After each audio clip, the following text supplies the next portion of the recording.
Hello, welcome to AT&T ThreatTraq for August 16th, 2016. This program provides network security highlights, discussion, and countermeasures for cyber threats.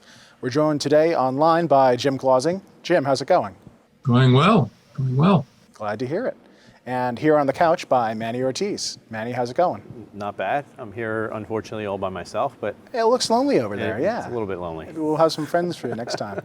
I'm Matt Kaiser, and let's get into this week's stories right away. Manny, I think this one belongs to you. Something to do of tampering with video signals. Yeah, so this one was just interesting, especially since I just got back from doing the whole Black Hat DEF CON thing, which was very interesting. So this one is something that came out of the DEF CON. It's basically video jacking, which was sort of it's a term that was created by a couple of guys this year, but based on something that happened that was discovered back in 2011 during a similar DEF CON conference.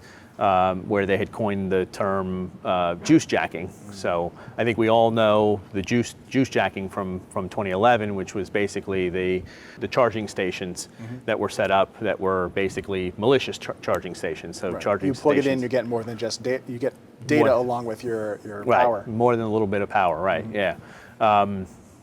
So I think we probably talked about it, back then about sort of the precautions that you had to take and stuff and.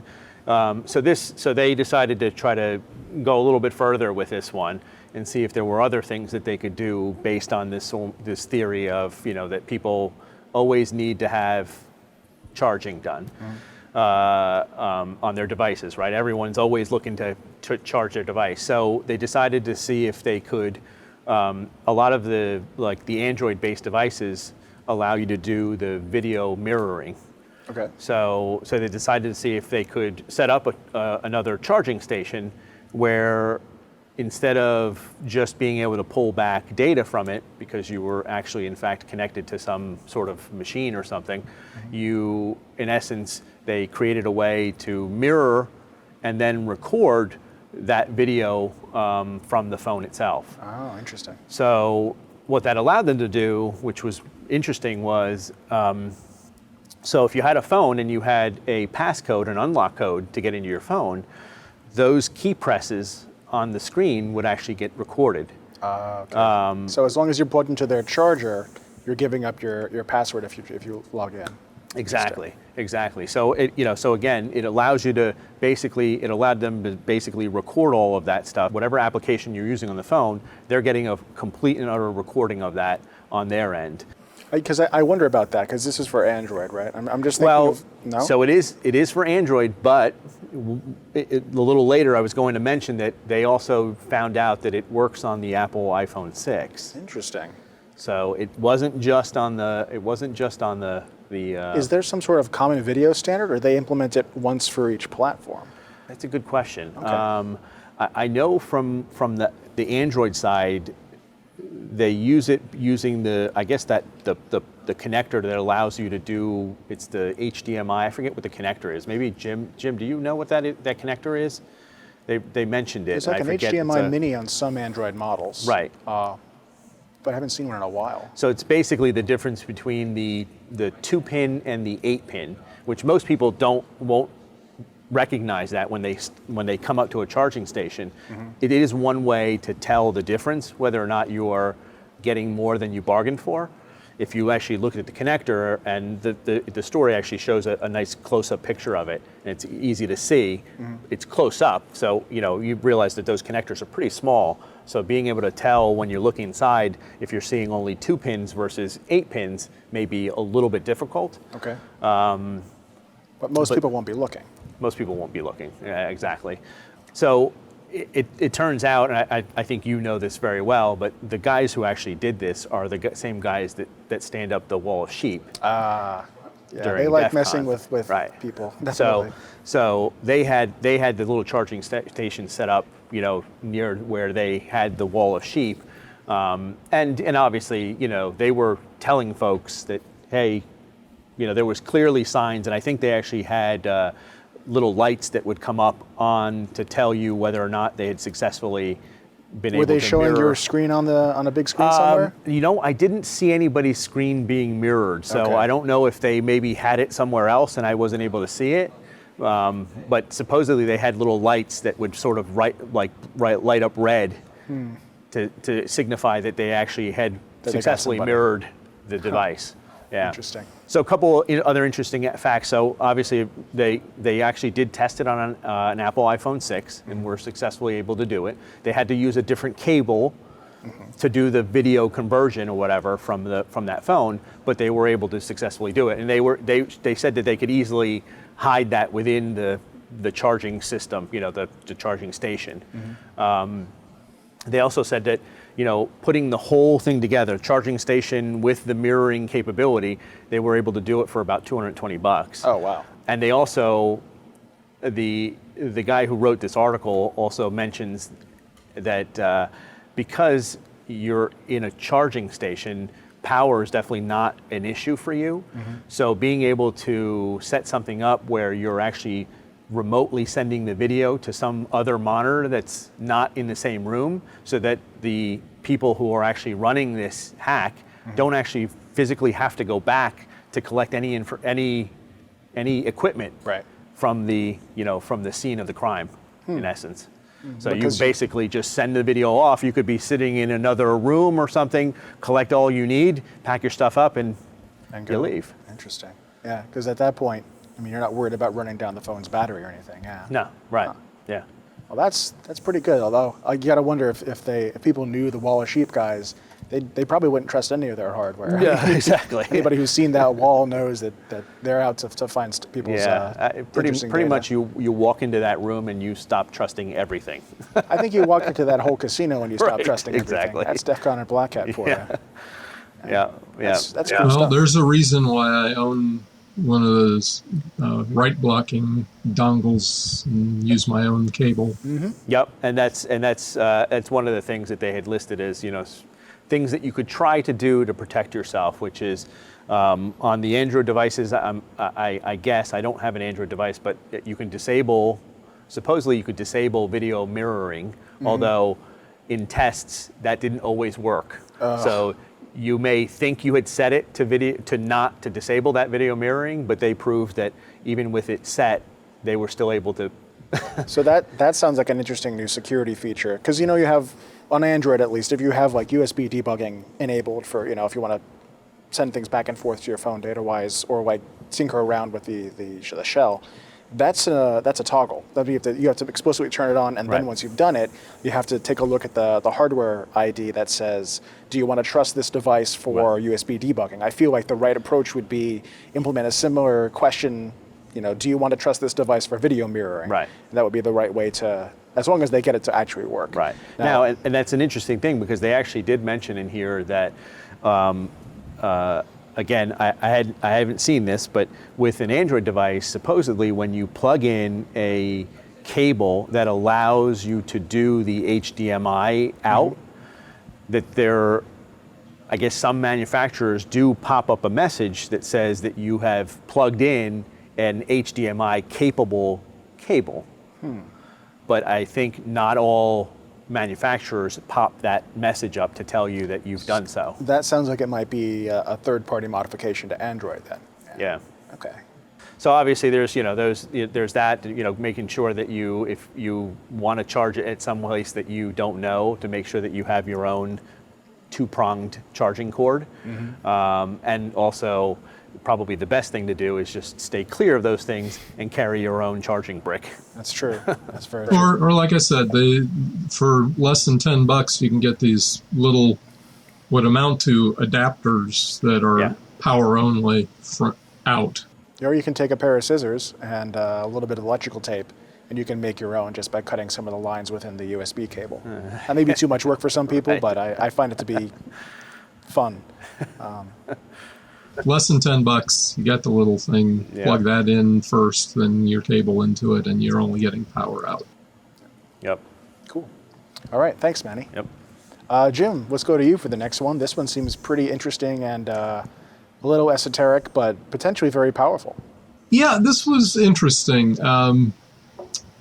There were number of researchers from UC Riverside and I'm forgetting off the top of my head where U.S. Army Research Lab, who presented a paper at the Usenix Security Conference last week, where they discussed some of their research that basically enables attackers to either terminate connections between server and a client someplace, or in some cases even inject material into an existing TCP connection. The heart of it is, right now it only works against Linux systems running kernel 3.6 or later.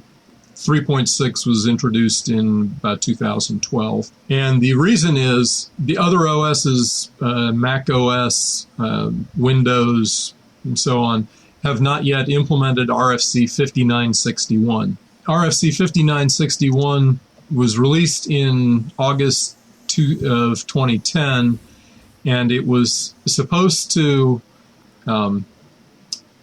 improve the ability to detect blind in-window attacks, blind TCP injection type attacks.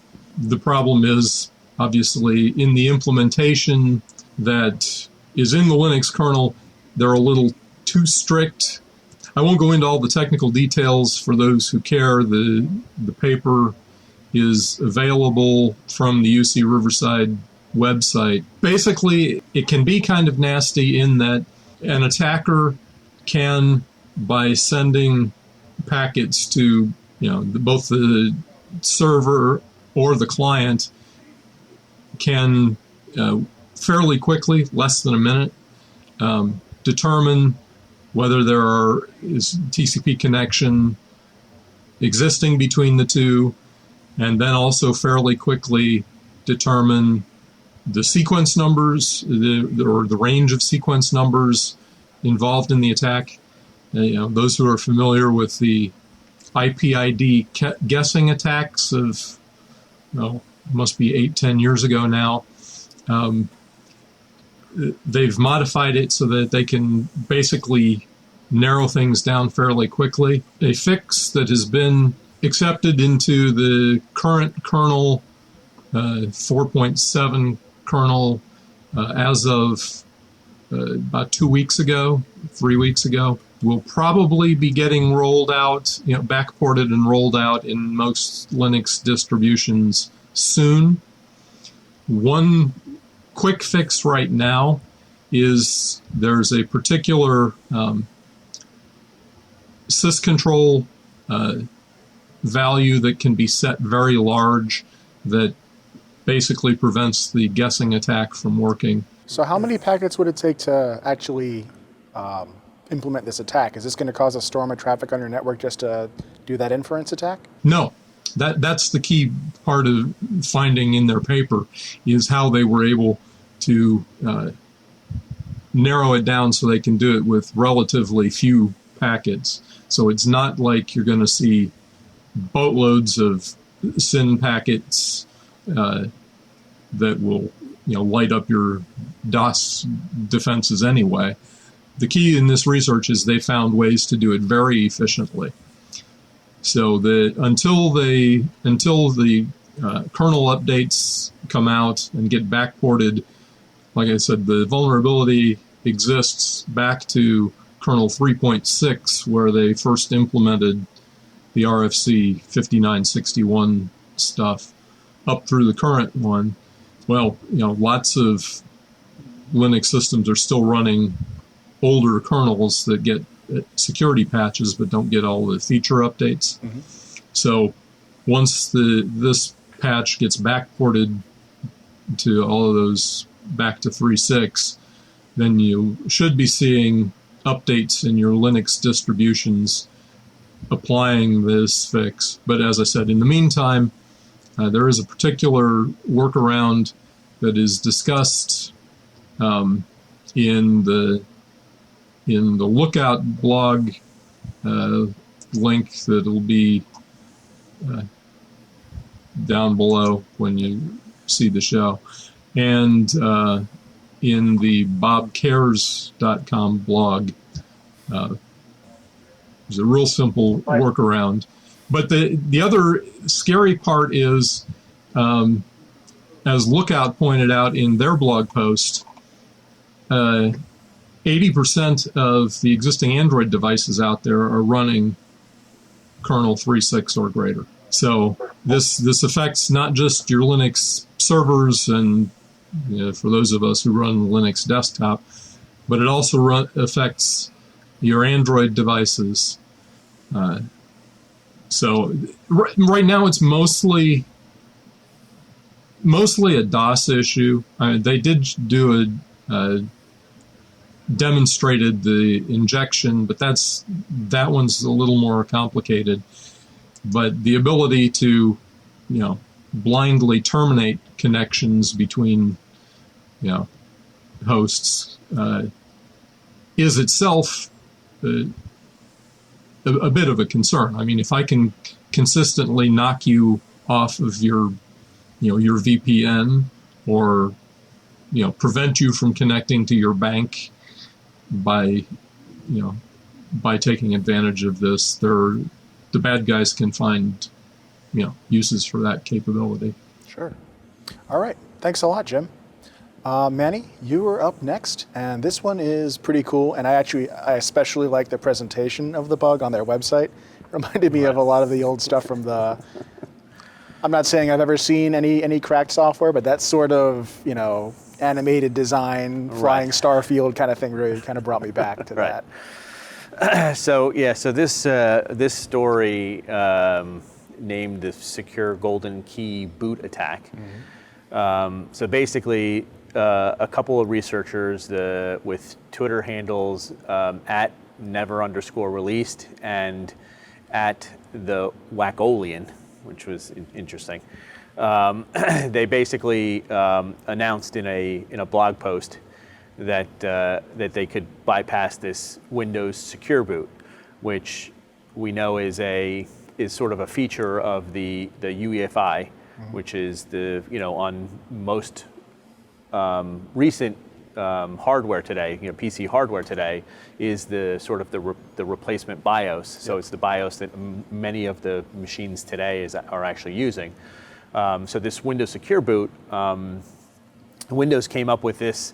I'm not even sure when they came up with it. I think it goes back quite a ways. I do remember there was I think it was the controversy of when this first came out, and people were wondering if it could be used to lock like Linux off of a system. Right. Yeah, I forget. That was a big few years concern ago, yeah. then. So the Linux community kind of went up in arms a little bit because they were saying, wait a minute, is this going to stop us from loading Linux on most of the new hardware that's going to be produced from here on in? Right.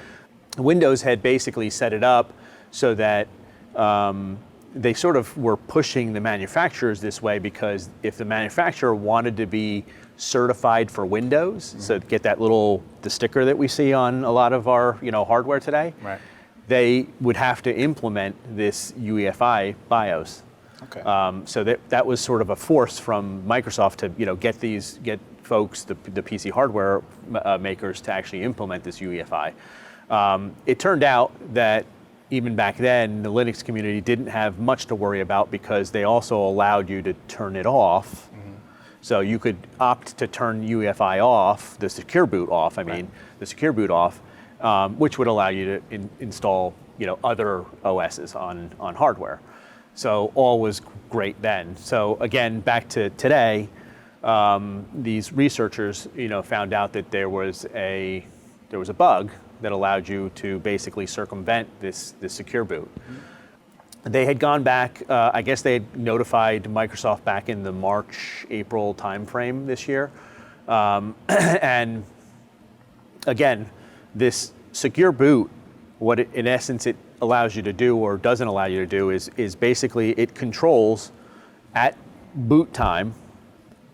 It basically certifies what software can run and what things are loaded as part of the boot up process. So it basically certifies that everything is as it's supposed to be. And it's using what, a cryptographic signature of some kind? I believe it does. I believe it uses a cryptographic signature.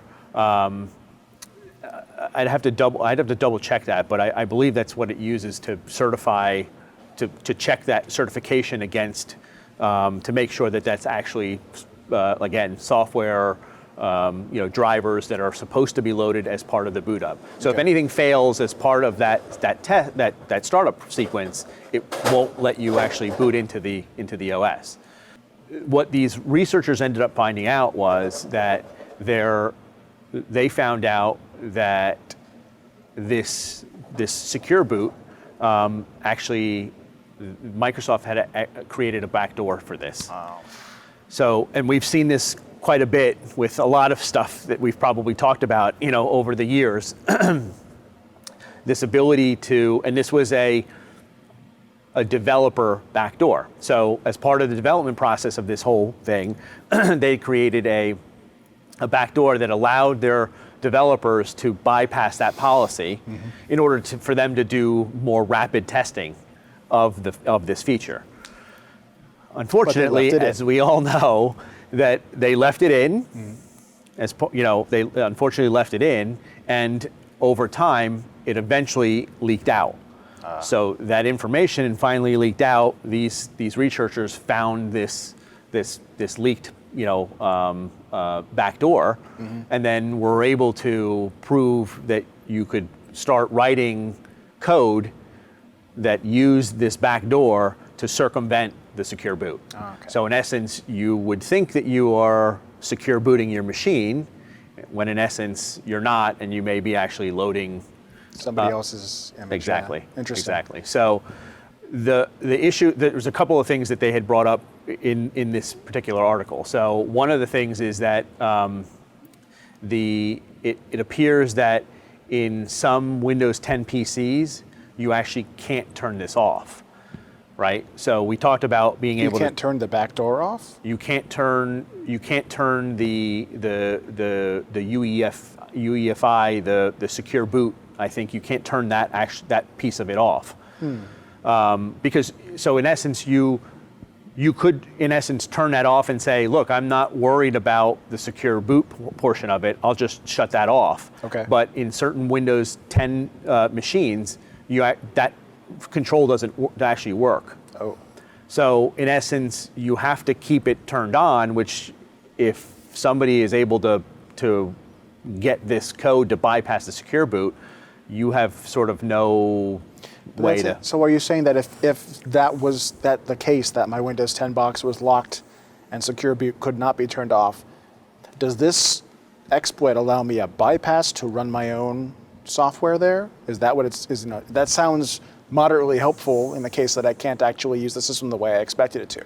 On the other hand, if I've got a system that I only want it to run Windows 10, and that's the way I expect it, this also is a way of running anything else. Exactly. Yeah, and I think that's ultimately the problem here. Now, again, these researchers had gone back and sort of let Microsoft know back in the March-April timeframe that they had found this, and so since then, Microsoft actually has released 2 patches so far to address this issue, which, from what I understand, and I didn't get any details about what was included in these patches and what they did to patch this, because I'm not sure if I've actually seen any of the actual patches go out. No, I just haven't seen any of what the actual exploit involves. So how do you get around the secure boot? I don't know. I haven't seen that. But these patches addressed some of the issues with that. Unfortunately, it hasn't, according to this article, it hasn't addressed them all. So there still is a way to circumvent this, but the 2 patches have made it much harder to do, is what I understand. Microsoft actually released a statement, this was interesting. So the statement actually goes, the jailbreak technique described in the researcher's report on August 10th does not apply to desktop or enterprise PC systems. It requires physical access and administrator rights to ARM and RT devices and does not compromise encryption protections. Interesting, because ARM and RT makes up a relatively small part of Windows deployments. Right, right. Yeah, so, and again, they're saying here that it also requires physical access and administrative rights. I guess what does administrative rights mean when you're in the UEFI? It means you know the UEFI password, I guess? Yeah, that's a good question. I hadn't even thought about administrative rights. When you think about administrative rights, you think about those after you've... In the operating system when it's running. OS is And already this is running. all, as far as I understand it, before that. Right. Yeah. So that's an interesting note that that they're saying here that the vulnerability has been limited down and that it does require physical access. So it does kind of minimize the threat, vector a little bit. But again, there's still there's still this potential hole, which, if I understand correctly, if you're smart enough and understand how this actually works, there is still a way to circumvent the secure boot. I keep thinking, because UEFI, there's a lot of really interesting features that motherboard manufacturers have actually used to build basically a miniature operating system before Windows or Linux or your major operating system boots. Some of them even have network connectivity built into that, so as soon as your board powers on, you can go out and search for updates without booting into Windows. Right. So, they say right now that it requires physical access, but I think as people work with this technique, they may find ways to, if your network card is on at that point, maybe there is an attack surface there. Maybe there's somewhere more you could go with it. I mean, I'm not saying they've done this now, obviously, but it gets you thinking a little bit. Because when people still assume physical access for a lot of these, it's before the operating system. What can it do? Well, it can kind of do a lot. Yeah. So, all right. Thanks a lot, Manny. Yep. So I've been gone for 2 weeks, and we haven't talked about Mr. Robot on the show, so I'm going to try and make it up. And I'm glad that, Manny, you've seen these episodes. If you haven't seen these episodes, now would be a good time to fast forward. And if you're Jim, who hasn't seen these episodes, now would be a good time to cover your eyes and ears. So I'll give you a few seconds there to do what you need to do. Episode 3, awesome opening. I really enjoyed the hacking sequence using Metasploit. Everything I could see there was pretty accurate, and the way he was talking about being excited about hacking and getting into the zone. Right. I think I've been there. I've done a little bit of pen testing myself, and I know exactly what that's like. So I was excited to see that. I was like, yeah, he gets it. He does. I like how you call it pen testing. But continue. That's what I was doing. There was a bit where Darlene made an image of Angela's laptop. I didn't quite understand what was going on there, but I think I want to keep an eye on it for the future, because that might be her insurance against Angela in the future. Not sure. The big reveal at the end of this episode, again, please, everybody, spoilers. So Elliot gets asked to set up a website for his friend, and I'm sorry, I can't remember the actor's name or the character's name.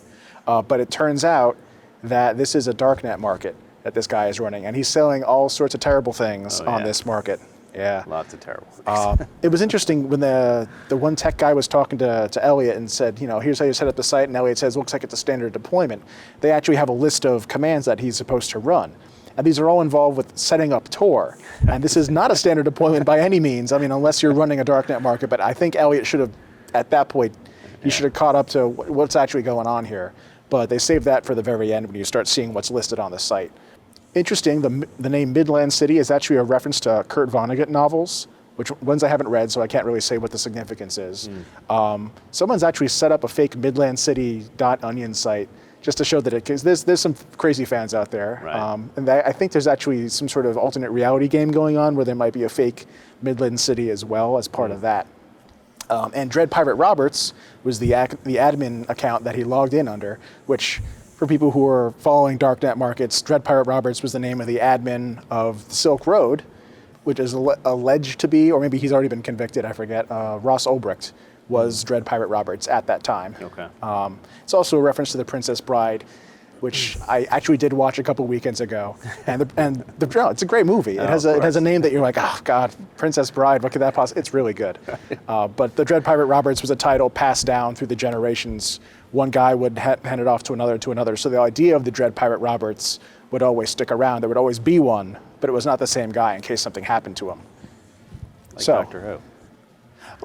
Almost like the Doctor. I would even say it's more like the Phantom, that old comic book character, the terrible movie with Billy Zane, or or V in V for Vendetta? No, V from yeah. You remember what happens at the end of that one? Yeah. Right. Okay. Yeah. Cool. So that's episode 3. The tech was pretty good. Episode 4, though, I think really blew me out of the water. Oh, First yeah. off, the opening sequence was wacky. I loved it. It just had this weird set of, it's for those who've seen it, it's the 90s television intro and has everything that you remember from those kinds of sitcoms. Yeah. But it goes pretty weird and dark pretty fast. Yeah. I thought I was watching the wrong show. Oh yeah, it was great, especially because they used the old USA TV logo from that era, which I guess they got. I mean, it's a USA TV show; they can do what they want, but I got a real kick out of that. The laugh track in the background. The laugh track. Who's doing that? Who's laughing? So the tech, anyway. OpenWRT and Kali make appearances again. Standard tech. The femtocells, as they describe them, are a real thing. I'm curious to see, because it sounded like the Dark Army had made some modifications to the femtocell that they brought in, because remember Cisco, he gets it from that friend of his in the library, but then they're talking about it. He says, what have you done to this? I need to know these are my friends. Mm-hmm. The rubber ducky, absolutely. I mean, that's something that I've seen for sale. I think Hack5 sells those. It might have even had the right sticker on it. That's legit tech. That's basically a thumb drive. That it can be part thumb drive, but mostly the cool part is it emulates a HID device, human interface.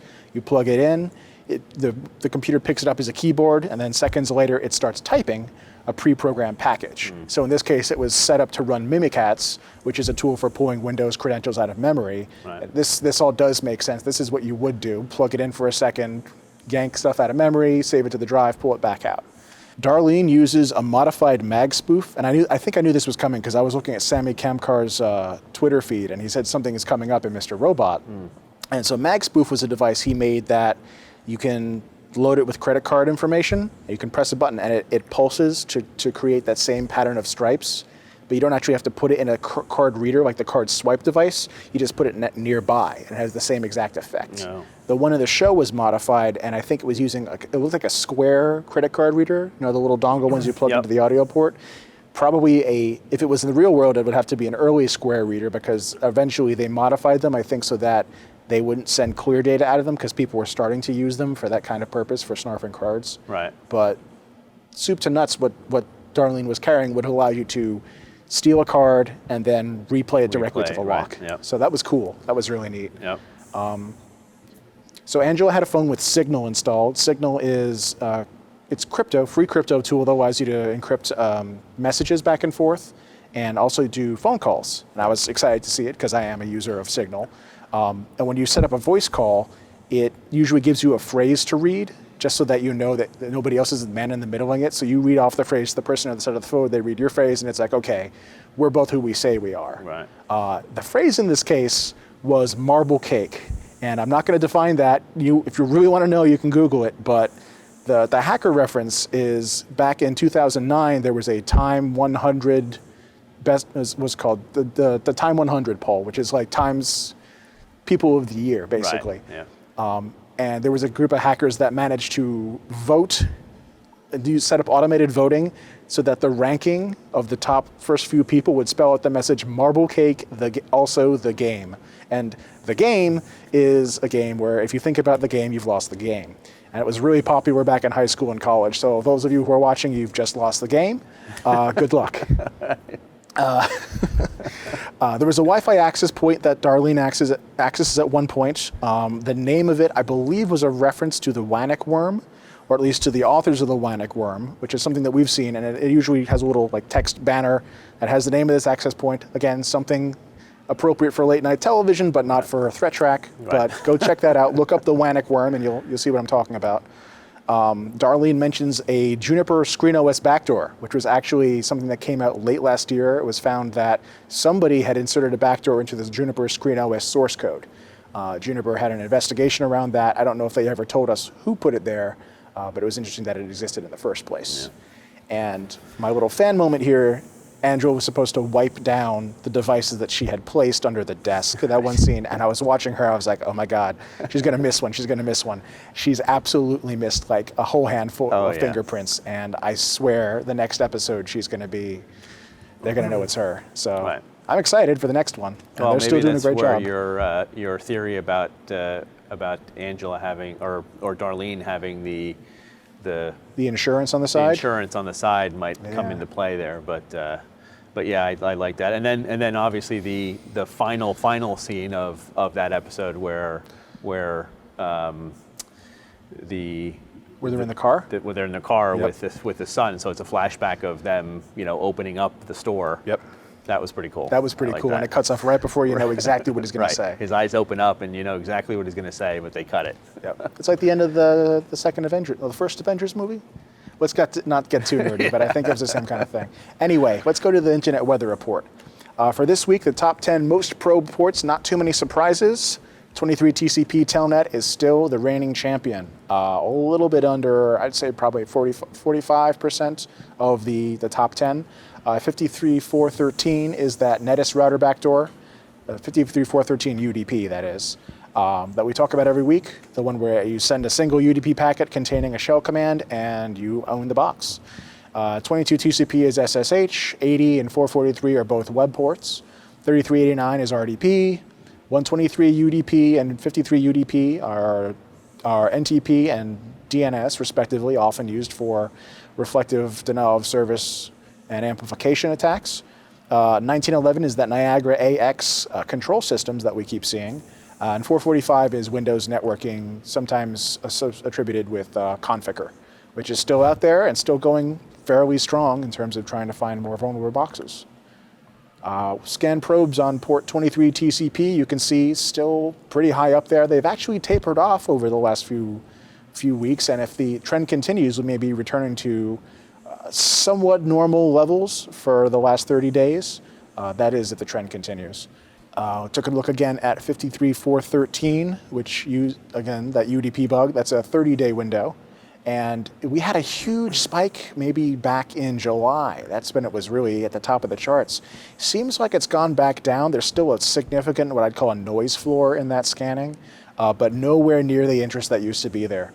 That's kind of interesting. I haven't heard anything about that bug actually getting patched. Right. So either maybe it's been patched quietly and these guys have figured it out. Possible that it hasn't been patched and the entire, or a significant portion of them have been, taken over. And at this point, there's not any value in scanning, but Right. You never know. Not sure exactly what's the reason for this, but would love to see what's happening with it in the future. And the top 10 most sources probing, 23 TCP is still the Pac-Man's share of that scanning. 53413, 445, we've talked about most of these in the last, back with the top ports probed, and 6881 UDP and TCP, I believe, are both related to BitTorrent, which is an interesting thing. It may be that there was some sort of disruption, because typically, we look at scanning as connections that were attempted, not necessarily completed. Maybe there was a major disruption somewhere within BitTorrent. There's, hundreds of thousands of those peers and seeds out there. It's possible something might have gone skiffy. Yep. And 4028, Jim, I can't remember what we said. This was DT server, something like that. DT server is what IANA has registered for that, and I'm not sure exactly what DT server in this case refers to. Okay. Now there's some interesting ones that are still around in those IANA registered ports, things that you can't even find the original registrant for. So Right. sometimes it's a bit of a guess unless you actually have the traffic to look at. Anyway, that is the show for today. Thank you all for joining us. If you'd like to get in touch with us, you can email us at attThreatTraq@list.att.com. You can find AT&T ThreatTraq on the ATT Tech channel, on YouTube, and on iTunes. I believe that's an audio version. You can follow us on Twitter. Our handle is @ATTBusiness. So thank you, Jim, for joining us today. Thank you, Manny. I'm Matt Kaiser. We'll be back next week with another episode. And until then, keep your network safe.